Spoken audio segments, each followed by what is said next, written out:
happy with the sky. I like the effect of the dabbing of the brush onto the sky and the background. Instead of painting brush strokes, just dabbing the brush on, it gave a nice effect without having to blend.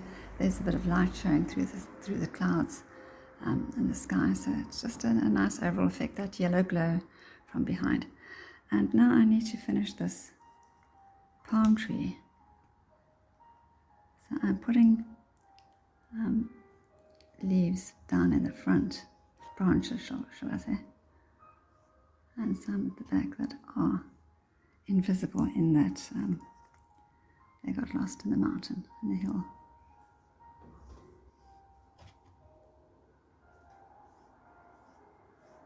So that's one of the things I'm going to do. So the burnt umber is definitely adding to the refinement and to the colour scheme. So I'm making the doors darker and I'm making the rocks rounder. This needs to be more in the shadows. This is the side.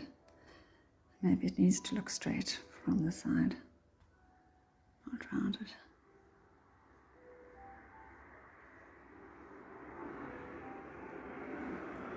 And just add more depth to the roof, and then I need to make these little columns.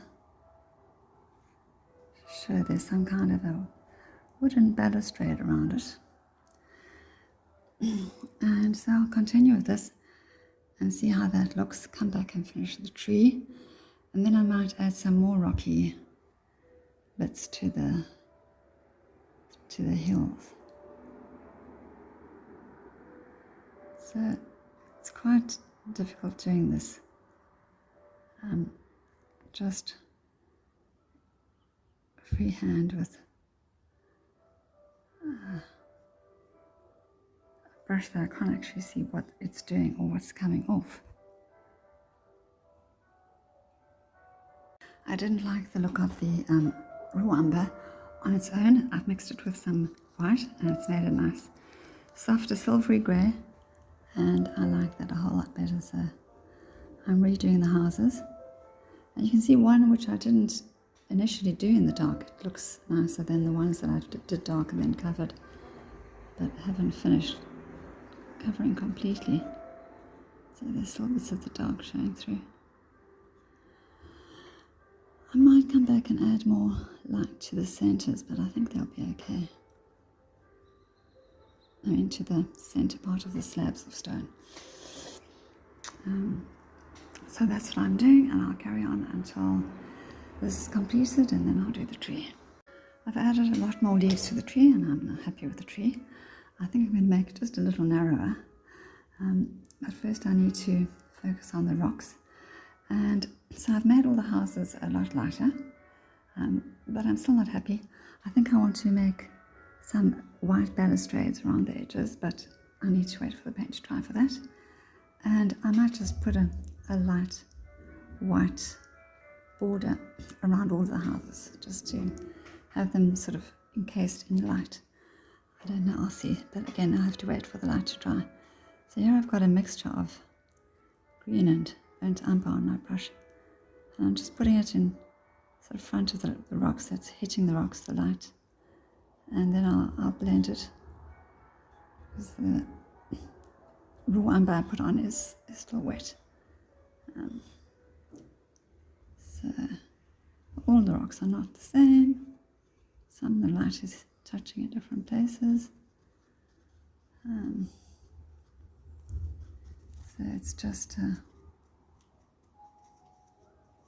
rocks are interesting, because actually when you do them it looks so difficult, but once they're dry it all falls into place.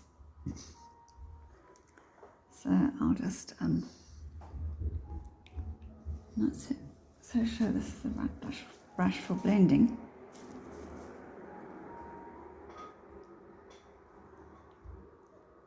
And I'll blend from the dark into the light. So I need to wipe my brush in between, so I'll do that off camera. I'm using the same tiny brush size too, but if it doesn't work I'll go back to my full bit.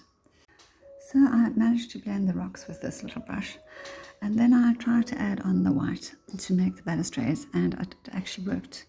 Even though the paint is still wet, I have to just keep wiping the brush in between each application of paint, so as to have no mixing and mudding. And I'm just doing the outer border, and maybe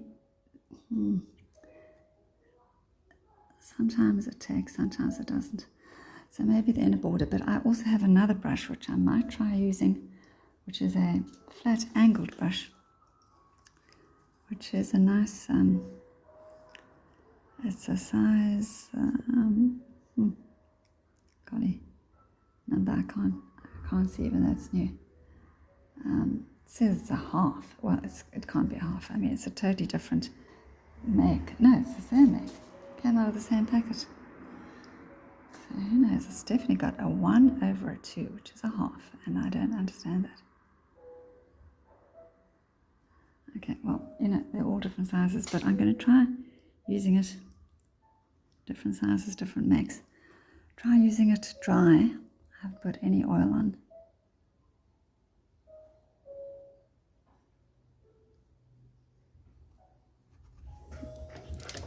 Not so easy.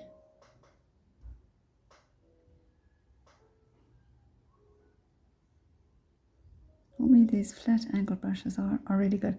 I think I prefer the other one. The way it's coming off is not good. So I'll go back to the little tiny one. And it's very painstaking. It's very intense concentration. I mean, my eyes are burning. But I think it will be worth it in the end. Because I really wasn't happy with the way it was looking before.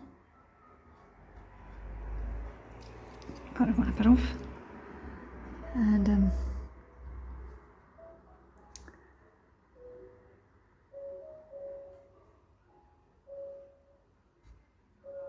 so it's little bits at a time. It will just give a little sparkle. And finish the look that I'm trying to create. This is taking way longer than I thought. It's very intense. Basically because I've outlined the buildings with white, but then I wasn't really happy with the stark outline, so I've come back into the raw umber and pushed into the white around, so there you can see it's softened it quite a bit there. And then I had to add a little bit of orange and burnt umber back into the slab of stone to make it look more realistic. That window is looking horrible. So I'll have to just wait and see how it dries, but I'm not finished yet. But I need to take a break. I've been at it for hours and I'm literally in agony from sitting for so long. So I'm going to have to just let myself rest for a bit. And my eyes are burning, so they're starting to just stream. And I'll have to come back later. But I just wanted to give you an idea of what I've done and how I'm progressing and how it really is a step-by-step process through the ugly phase to get to the end result.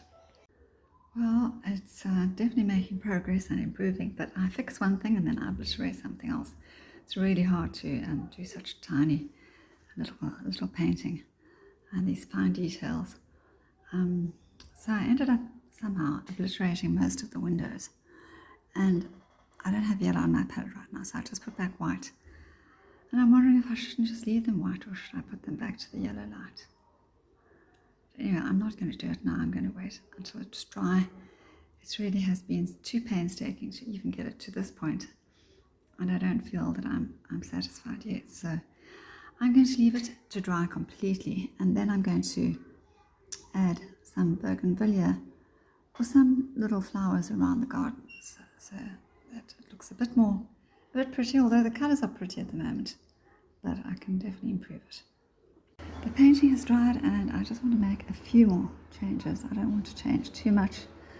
I think for purposes of this painting I've done enough detail. So I'm just adding the golden light in the windows and making some of the windows a bit bigger where they were shrunken, making the rounded again where they turn square. The arched window is just a pretty window. Today everything is so square and rectangular and it's not designed for beauty, although maybe they think it's aesthetically pleasing, but it's really, I think most architects are men, and I'm sorry men, but you don't understand beauty. Beauty is so much more than just neat lines. It's also just whatever is harmonious and whatever is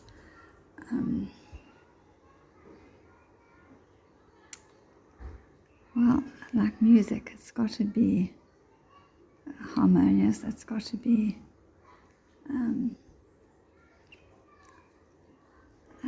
pleasing to the eye, but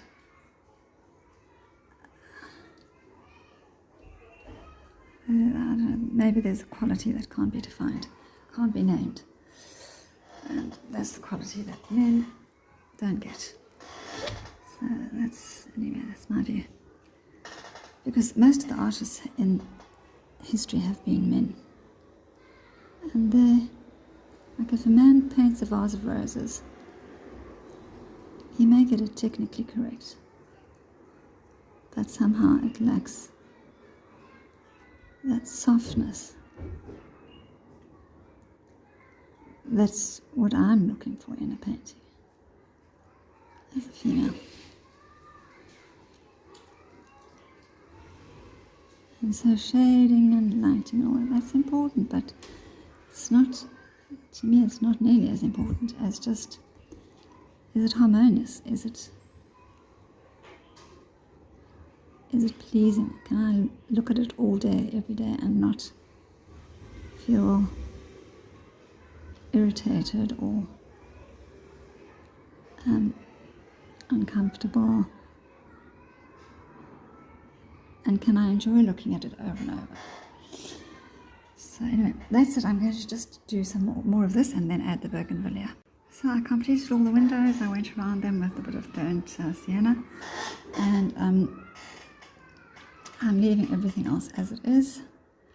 And I've added some foliage on the side of each house, and I've mixed some magenta with white, and I'm just going to add in little flowers there to represent, to represent bougainvillea growing on the side. And I think that's a pretty colour. And yeah, does the painting feel harmonious? Does it feel melodious? Could you imagine this as being what the New Jerusalem might look like? I've thought of many different possibilities, and I think I'm going to do still 2 more, just because I think it's a subject worth exploring, and because I know many millions of people think about Jerusalem and love Jerusalem, and whether it's going to be a new Jerusalem in this world or in the next. It's going to be a beautiful place. It's going to be perfect. It's going to be, obviously if it's in this world, there'll be more physicality to it. If it's in the next world, it will just be spiritual. And so maybe the houses, well, they won't fulfill the function that houses fill now. They won't be for families. There won't be families. There'll be no need for families. Unless, of course, it's just uniting with your family from earth, but who knows? But it won't be a place where you need to eat and sleep and drink and cook and so on. But it'll still be a place to just congregate and rest, and who knows. Anyway, Jerusalem is the eye of the universe, the apple of God's eye, and it is beautiful, even with its modern buildings, but I'm sure it could be more beautiful as it was before all the skyscrapers came and changed it. So I thank you for watching. That's my painting. I'll take a photo when it's dry. I hope you enjoyed it, and I look forward to seeing you in my next video. So please like, comment and subscribe if you haven't already. Bye for now.